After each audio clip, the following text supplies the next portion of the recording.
ఆ వాక్యాన్ని కొద్ది నిమిషాలు మనము ధ్యానం చేద్దాం. ప్రియులారా, గడిచినటువంటి కొన్ని వారాలుగా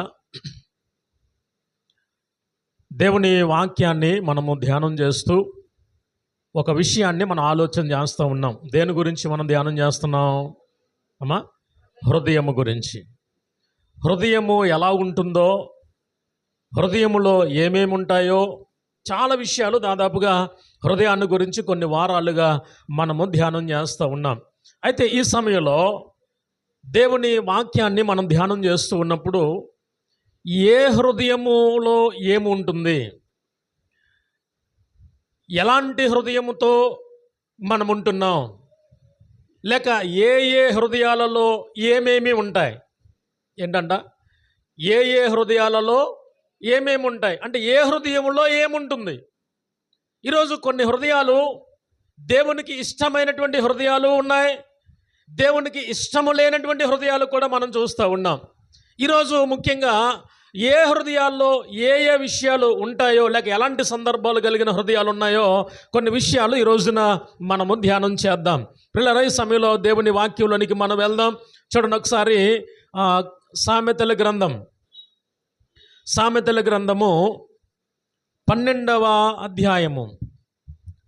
సామెతల గ్రంథం 12వ అధ్యాయము 20వ వచనాన్ని మనం చదువుకుందాం. కీడు కల్పించు వారి హృదయములో మోసము కలదు, సమాధానపరచుటకై ఆలోచన చెప్పువారు సంతోషభరితులగుదురు అని ఉంది అక్కడ. ప్రియులారా, చదవబడినటువంటి లేఖన భాగంలో జ్ఞాని అయినటువంటి సొలొమోను తన అనుభవంలో నుండి ఒక అద్భుతమైనటువంటి మాటని ఇక్కడ జ్ఞాపకం చేస్తూ ఉన్నాడు. పిల్లలు, ఆయన మాట్లాడుతున్నటువంటి మాట ఏంటయ్యా అనంటే, కీడు కల్పించు వారి హృదయములో మోసము కలదు. ఇప్పుడు కీడు కల్పించే వారి యొక్క హృదయములో మోసము ఉంటుంది. ఇప్పుడు ఎలాంటి హృదయాల్లో ఉన్నాము, ఎలాంటి హృదయముతో మన హృదయము, లేక ఎలాంటి మనస్సుతో మన హృదయము నింపబడింది అని కనుక మనం ఆలోచన చేస్తే, ఆయన ఇక్కడ జ్ఞాపకం చేస్తున్నటువంటి మాట, కీడు కల్పించు వారి హృదయములో మోసము ఉంటుంది. అంటే సర్వసాధారణంగా మాట్లాడుతూ ఉంటాం మనం చాలాసార్లు. ఎదుటి వ్యక్తితో మాట్లాడుతున్నప్పుడు, ఎదుటి వారి దగ్గర మనము మాట్లాడుతున్నప్పుడు చాలా విషయాలు మనం మాట్లాడుతున్నప్పుడు ఏం చేస్తామంటే మౌనంగా చక్కగా చాలా నవ్వుతూ మంచిగా మాట్లాడుతూ ఉంటాం.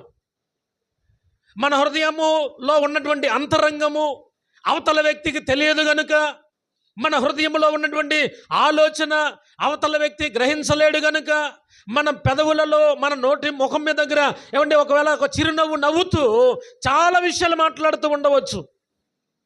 ఆ మాట్లాడుతున్నటువంటి మాటలలో ఏమంటే పైకి మాటలు చాలా తీయగా కమ్మగా మాట్లాడవచ్చేమో, కానీ అంతరంగంలో ఏముంటుందయ్యా అనంటే ఎదుటి వాని మీద ఎప్పుడు కూడా కీడు తలంచే తలంపులు ఉంటాయి.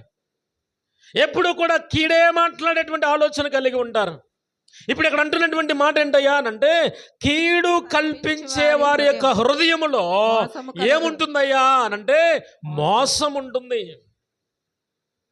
ఈ రోజున నీ హృదయంలో ఏమున్నది? అసలు నీ హృదయం ఎలాంటి హృదయమై ఉన్నది? నీ హృదయంలో కీడు కల్పించేటువంటి వారి హృదయంలో ఉన్నటువంటి ఒకవేళ మోసం ఒకవేళ మనలో ఉంటే, ఈరోజు మనం చేయాల్సిన పని ఏంటి? ఏం చేయాలి ఇప్పుడు? అయ్యో, నా హృదయము ఇలా మోసం చేస్తుంది, నా హృదయము కీడు చేస్తూ ఉంది, నా హృదయము చెడ్డగా రకరకాలుగా ఆలోచన చేస్తూ ఉంది, కాబట్టి ఇలాంటి హృదయంతో నేను దేవుని దగ్గరికి రాకూడదు. ఒకవేళ వచ్చినా మనం ఎన్ని ప్రయత్నాలు చేసినా ఈ ప్రార్థన దేవుని సన్నిధికి చేరదు అనే విషయాన్ని మనం అర్థం చేసుకోగలిగితే, దేవుని యొక్క సన్నిధిలో దేవుని వాక్యం మనం వింటున్నప్పుడు, నిజంగా దేవుని ఆత్మ మన మధ్యలో సంచరిస్తూ ఉన్నప్పుడు, దేవుని ఆత్మ మనలను ప్రేరేపిస్తూ ఉన్నప్పుడు, దేవుని ఆత్మని హృదయాన్ని తాకుతూ ఉన్నప్పుడు, పిల్లరా, దేవుని మాటకు నువ్వు విధేయురాలుగా బ్రతకటానికి నేర్చుకుంటున్నప్పుడు, సర్వసాధారణంగా ఇక్కడ అంటున్నటువంటి మాట చూడండి, హృదయములో ఏముంటుందయ్యా అనంటే మోసం. పైకి నవ్వుతూ మాట్లాడుతూ ఉంటాం, పైకి ప్రేమగా పలకరిస్తూ ఉంటాం, పైకి చక్కగా మాట్లాడుతూ ఉంటాం, ఒకరి గురించి ఒకరు చక్కగా మాట్లాడుకుంటూ పలకరించుకుంటూ ఉంటాం. కానీ హృదయంలో దేనితో నిండిపోయిందయ్యా హృదయం అనంటే ఇక్కడ అన్నాడు మోసము. ఈరోజు చూడండి, బయట మనం గమనిస్తే ఎలా మోసపోతున్నారు. సర్వసాధారణంగా చాలామంది మోసపోయామండి అని చెప్తూ ఉంటారు కదా. ఈ రోజున టీవీ పెడితే ఆ చిట్టీలు ఇచ్చి వాళ్ళు బాగా నమ్మించి అన్ని కట్టించుకున్న తర్వాత వాళ్ళు జెండా తిప్పేశారని, లేక బోర్డు తిప్పేశారని, ఇలా చాలా వార్తలు మనం వింటూ ఉంటాం. ఎందుకు కట్టారు అని అంటే అవతల వ్యక్తిని నమ్మి కట్టారు, వారి మాటలకు నమ్మి కట్టారు. ఏమంటే ఇలాగ చాలా సందర్భాల్లో పెద్ద పెద్ద కంపెనీలు కూడా ఏం చేశాయి అంటే ఏమంటే ఆఖరికి బోర్డు తిప్పేసినటువంటి కంపెనీలు ఎన్నో ఉన్నాయి. కానీ వారు మాట్లాడుతున్నప్పుడు మాటల్లో చాలా తీయగా ఉంటాయి. అమ్మ నీకెందుకమ్మా, నువ్వు కట్టే, ఎక్కడికి వెళ్ళావు, నీ డబ్బులు మాకు ఇచ్చావంటే అసలు ఏమవ్వు అని చాలా నమ్మించి ఏమంటే కట్టించుకున్నటువంటి ఎన్నో చిట్ ఫండ్ కంపెనీలు ఈ రోజున బోర్డు తిప్పేసినవి లేవా? సరే, అది లోక సంబంధంగా ఉన్న విషయాలు, అవి లోకంలో జరుగుతున్నటువంటి విషయాలు, వాటి గురించి మనకు అనవసరం అనుకోండి. సరే, దేవుని వాక్యంలో దేవుని సన్నిధిలో ప్రార్థన చేస్తున్నటువంటి ఓ క్రైస్తవ విశ్వాసి, దేవుణ్ణి నమ్ముకున్నామని చెప్పుకుంటూ, దేవునికి విధేయులుగా బ్రతుకుతున్నామని చెప్పుకుంటూ, దేవుని యొక్క సన్నిధిలో ప్రార్థన చేసే ప్రార్థనా పరురాలుగా ఉంటున్నటువంటి మన జీవితాలు ఎలా ఉన్నాయి? మన హృదయం ఎలాగుంటుంది? ఇక్కడ ఒక మాట చెప్తున్నాడు ఆయన, హృదయం అంట మోసము చేత నింపబడి ఉందంట. అందుకని అక్కడ అన్నాడు, కీడు కల్పించు వారి యొక్క హృదయము మోసముతో నిండిపోయింది. ఒకవేళ మన హృదయం కీడు కల్పించే హృదయం అయితే, సహోదరుడికి కీడు కల్పించే హృదయం అయితే, సహోదరికి కీడు కల్పించే హృదయం అయితే, నీ తోటి వారికి కీడు కల్పించే హృదయం అయితే, నీ హృదయంలో మోసం ఉన్నది, జాగ్రత్త. మోసపోకుడి, దేవుడు వెక్కిరించబడని దేవుని లేఖనం జ్ఞాపకం చేస్తూ ఉంది. పిల్లలు, ఈరోజు దేవుని వాక్యం జ్ఞాపకం చేస్తున్నటువంటి మాట, నీ హృదయములో ఏముంది? మోసం ఉంటే ఈరోజే పశ్చాత్తాపడు. దేవునికి వ్యతిరేకమైనటువంటి హృదయం నీలో ఉంటే ఈరోజే దాన్ని విడిచిపెట్టుకోవడానికి ప్రయత్నం చేయి. కాబట్టి ఏ హృదయంలో ఏమేమి ఉంటాయి అని అంటే ఇక్కడ అన్నటువంటి మాట, మొట్టమొదటిది, కీడు కల్పించు వారి హృదయములో ఏముంది? మోసం ఉంది. రెండవ విషయాన్ని నేను మీకు జ్ఞాపకం చేస్తున్నాను. అదే 12వ అధ్యాయం, సామెతల గ్రంథం 12వ అధ్యాయము 23వ వచనాన్ని కూడా చదవండి ఒకసారి. వివేకి అయిన వాడు తన విద్యను దాచిపెట్టును, అవివేక హృదయులు తమ మూఢత్వమును వెల్లడి చేయును అని ఉంది అక్కడ. ఏ హృదయం అంటది అమ్మా? ఏ హృదయం అంట? అవివేక హృదయం. వివేకము కలిగినటువంటి వారు కాదు. వివేకము కలిగిన వారైతే ఏది మంచో ఏది చెడో ఆలోచన చేస్తారు. అదే అవివేక హృదయము కలిగిన వాడైతే, హృదయంలో ఏ మాత్రము కూడా జ్ఞానము లేనివాడిగా ఉంటే, అవివేక హృదయము కలిగిన వాడిగా ఉంటే ఏం చేస్తాడంట? తమ మూఢత్వం అంతటిని కూడా బయట పెడతాడు. అంటే నేను మూర్ఖుడినిరా, తన మూఢత్వం అంతా బయట పెడతాడు. ఎప్పుడు? స్నేహంగా బాగానే ఉంటాం, బాగానే మాట్లాడుకుంటూ ఉంటాం, బాగానే స్నేహంగా ఇచ్చిపుచ్చుకుంటూ ఉంటాం, బాగానే ఉంటాం. ఏదో ఒక చిన్న సమస్య కుటుంబాల మధ్య లేకపోతే వ్యక్తుల మధ్య, లేకపోతే ఆడుతున్నప్పుడు పాడుతున్నప్పుడు ఏదో ఒక చిన్న మాట వ్యత్యాసం, తేడా వచ్చింది. తేడా రాగానే చేసే పనులేంటో తెలుసా? అదే వివేకము కలిగిన హృదయం అయితే జాగ్రత్తగా, సరే అయిందేదో అయిందిలే అని మౌనంగా ఉంటాడు. మౌనంగా ఉండి తన జీవితాన్ని కాపాడుకోవడానికి ప్రయత్నం చేస్తాడు. కానీ అదే అవివేక హృదయం కలిగిన వాడైతే, ఒకప్పుడు నువ్వు ఎలాగనలేదా, ఒకప్పుడు నువ్వు ఎలా చేయలేదా, ఒకప్పుడు నా దగ్గరే నువ్వు ఎన్నో విషయాలు చెప్పావు కదా. ఎవరంటారు ఈ మాటలో అమ్మా? ఎవరంటారు? అవివేక హృదయము కలిగిన వారు తన మూఢత్వం అంతా కూడా ఒక్కసారిగా బయట పెడతాడు. ఎప్పుడు? ఏదో కష్టం వచ్చినప్పుడు, ఇప్పుడు ఇద్దరు బాగున్నప్పుడు అండి చక్కగా మాట్లాడేసుకుంటారండి. ఈమె రహస్యాలు ఆమెకు, ఆమె రహస్యాలు ఈమెకు చెప్పేసుకుంటారు. ఇద్దరు మగోళ్ళు కూడా లేకపోతే ఒక స్నేహితులుగా ఉన్నప్పుడు సర్వసాధారణంగా ఒకరి గురించి ఒకరు చెప్పుకుంటూ ఉంటారు. బాగానే ఉంది, మంచిదే.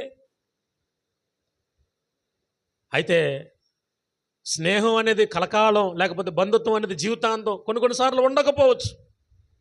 ఉండకపోయినంత మాత్రాన మీరు బాగున్నప్పుడు మాట్లాడుకున్న మాటలు, మీ స్నేహం బాగున్నప్పుడు మీరు మాట్లాడుకున్నటువంటి మాటలు, ఏమంటే ఒకవేళ ఆ స్నేహం చెడిపోయిందంటే, వాస్తవానికి క్రైస్తవుడిగా ఆ స్నేహం చెడిపోకూడదు. ఒకవేళ చెడిపోయింది అని అనుకుంటే, ఏదో కష్టం వచ్చింది, బాధ వచ్చింది, ఇప్పుడు ఏం చేస్తాం? సర్వసాధారణంగా బాధ వచ్చినప్పుడు ఆ చెడు ఎలాంటి పరిస్థితుల్లో ఉంటున్నారు అని అంటే, ఇక్కడ ఒక మాట చెప్తున్నాడు, అవివేక హృదయము కలిగిన వాడిగా ఉంటే ఇంకా మొత్తం గుట్టిప్పేస్తూ ఉంటారనమాట. అక్కడ ఏమన్నాడు ఆయన? తన మూఢత్వము వెల్లడి చేయను. బయలుపడిపోతాడు ఆడికాడే. ఒకప్పుడు ఇలాగన్నది మీకు తెలుసా? ఒకప్పుడు ఇలా చేసింది మీకు తెలుసా? ఒకప్పుడు ఎలా అంటాడు మీకు తెలుసా?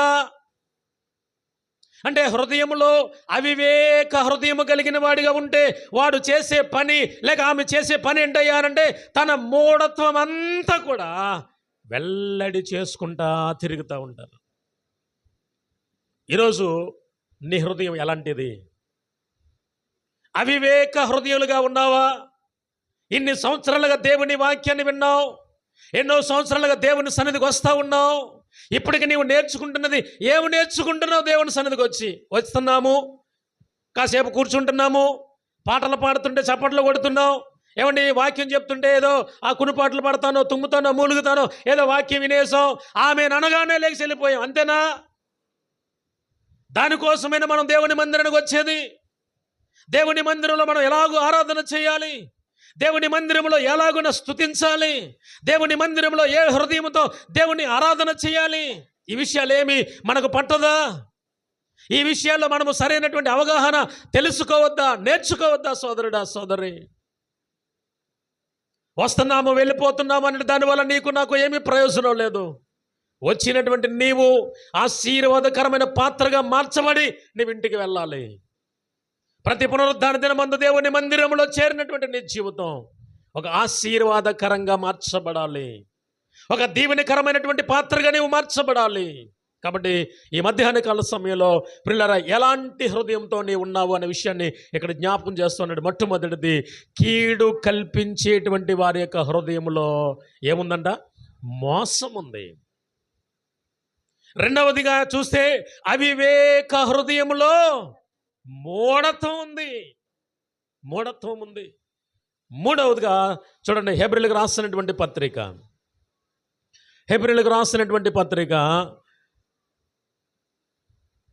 3వ అధ్యాయం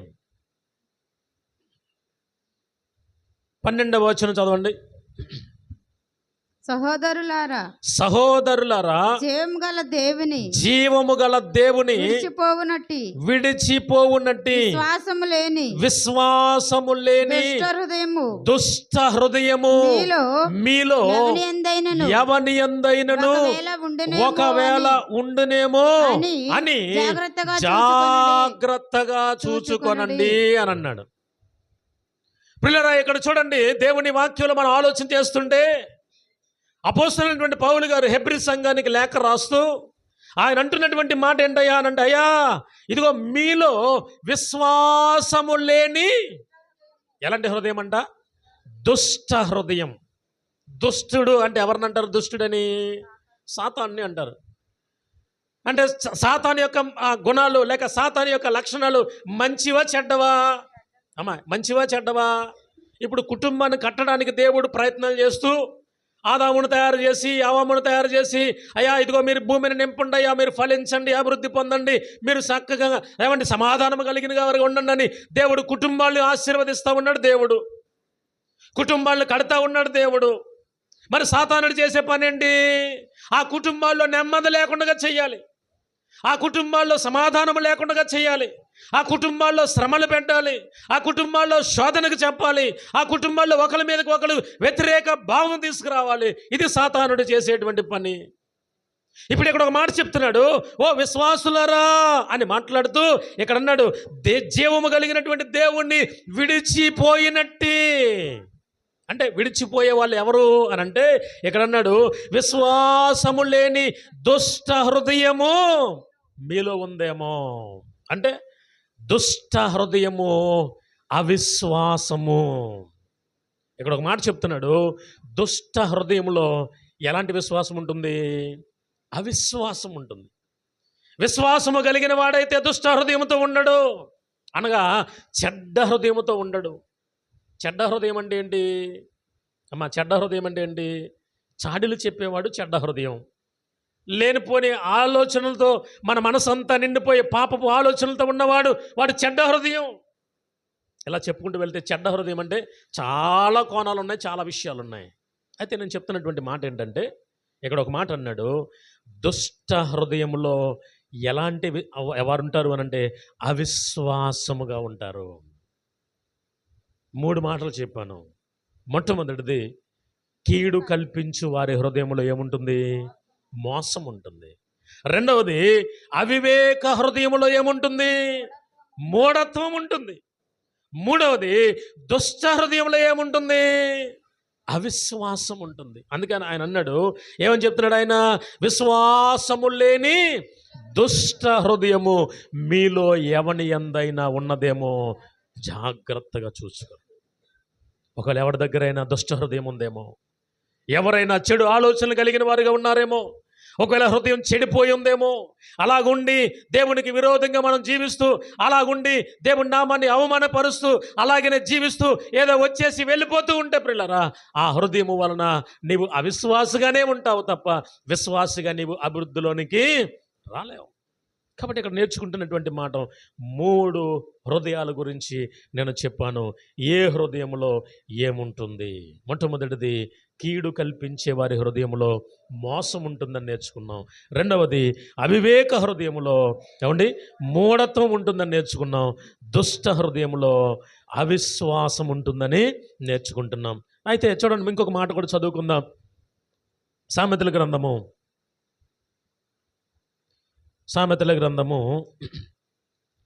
14వ అధ్యాయం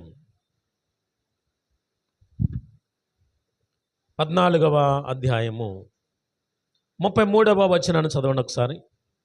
తెలివిగలవాని హృదయమందు జ్ఞానము సుఖ నివాసము చేయును, బుద్ధిహీనుల అంతరంగములో ఉన్నది బయలుపడును అనే మాట అక్కడ మాట్లాడుతున్నాడు. చూడండి, అక్కడ ప్రారంభంలో అన్నాడు, తెలివిగలవాని హృదయమందు జ్ఞానము సుఖ నివాసము చేస్తుంది. ఇక్కడ ఒక హృదయాన్ని చూస్తూ ఉన్నాం. ఏంటయ్యా హృదయము అనంటే ఆయన చెప్తున్నటువంటి మాట, తెలివి కలిగినటువంటి వాని యొక్క హృదయం. ఇందాక దేవునికి విరోధమైనటువంటి హృదయాలు 3 హృదయాలు మనం చూసాం. ఇక్కడ ఒక హృదయం చూపిస్తూ ఉన్నాడు. ఇక్కడ తెలివి కలిగిన వాని యొక్క హృదయములో ఏమి నివాసం చేస్తూ ఉంది అంటే జ్ఞానము నివాసం చేస్తూ ఉంది. పిల్లలు, ఈరోజు జ్ఞానము నివాసం చేస్తే, నీవు జ్ఞానవంతురాలుగా ఒకవేళ నీవు పిలవబడితే, దేవుని వాక్య ప్రకారం మనం ఆలోచన చేస్తుంటే ప్రియులారా, ఆయన అంటున్నటువంటి మాట, ఇప్పుడు మనం ఎలాంటి హృదయంతో ఉన్నాం? తెలివి కలిగినటువంటి వాని హృదయంలో అలా వాడిగా ఉంటున్నామా, లేక ముందు చెప్పుకున్నటువంటి ఆ 3 రకాలైనటువంటి హృదయం కలిగిన వారిగా ఉన్నామా? ఇది మనల్ని మనం పరిశీలన చేసుకోవలసినటువంటి అవసరం ఉంది. దేవుని వాక్యం జ్ఞాపకం చేస్తున్నమాట, తెలివి కలిగినటువంటి వాని యొక్క హృదయములో జ్ఞానం ఉంటుంది. జ్ఞానము కలిగిన వాడు గురించి మాట్లాడతానంటున్నటువంటి మాట అంటే తెలుసా? యెహోవా యందు భయభక్తులు కలిగిన వాడు జ్ఞానము కలిగిన వాడు.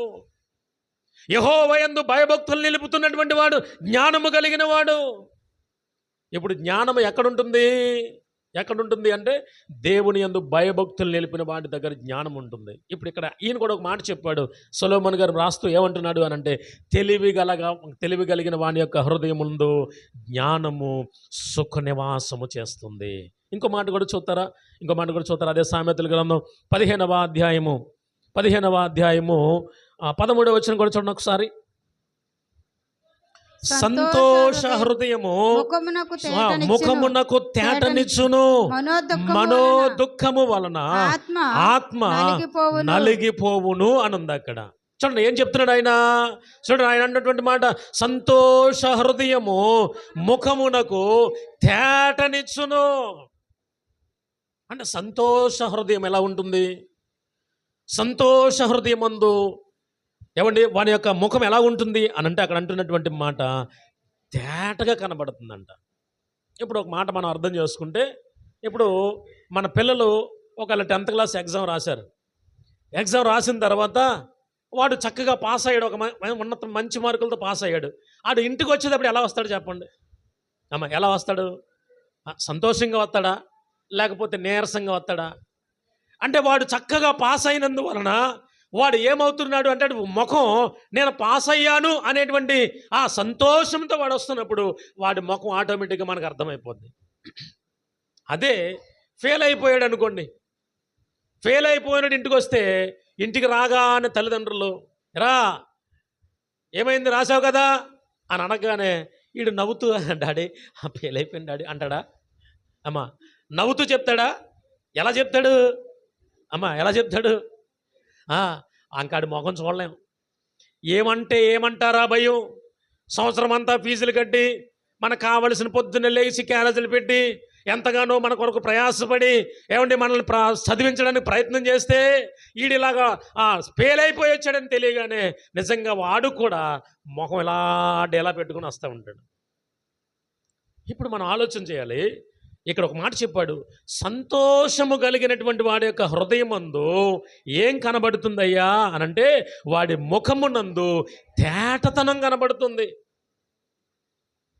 ఇప్పుడు సంతోషం కలిగిన వారు ఎవరు అనంటే ఎవరైతే దేవునిని పూర్ణ హృదయముతో పూర్ణ ఆత్మతో దేవుని సంతోషించడానికి స్తుతిస్తారో, దేవుని సన్నిధిలో ఆనందించడానికి దేవుని సన్నిధికి వస్తారో అలాంటి వారి ముఖము తేజస్సుతో నింపబడుతుంది.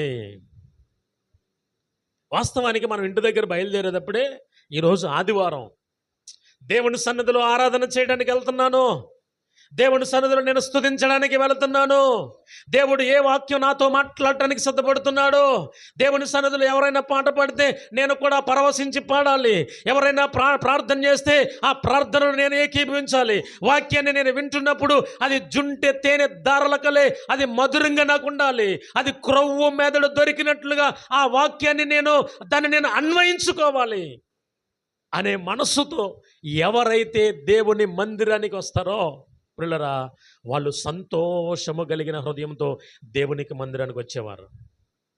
కానీ అప్పుడే ఆదివారం వచ్చేసిందా, అప్పుడే తెల్లారి 10 అయిపోయిందా, ఇప్పుడు వెళ్ళకపోతే ఏమనుకుంటాడో దేవుని సేవకుడు అని అనుకుంటూ కష్టంగా తయారై కష్టంగా రెడీ అయి వచ్చి దేవుని సన్నిధిలో కూర్చుని ఇబ్బందిగా కూర్చుని ఎప్పుడు అయిపోతుందా అని చూసి అయిపోగానే పరుగులెత్తుకుని వెళ్ళిపోతే దాని వలన నీకు నాకు ఏమీ.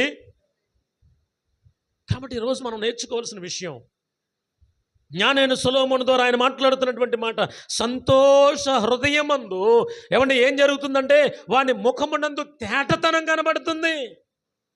దేవుని మందిరంలోనికి వస్తున్నావనంటే ఎంత సంతోషంగా రావాలి, దేవుని మందిరంలో ఆరాధన చేస్తున్నావంటే ఎంత ఆనందంగా నీవు ఆరాధన చేయాలి, దేవుని మందిరంలో నువ్వు కూర్చున్నావనంటే ఏ విధంగా నీవు దేవుని సన్నిధిలో కూర్చున్నావో, ఏ విధంగా దేవుని ఆరాధన చేస్తున్నావో, ఎలాంటి హృదయంతో నీవు ఇక్కడికి వచ్చావో దేవుడు నిన్ను గమనిస్తూ ఉన్నాడు.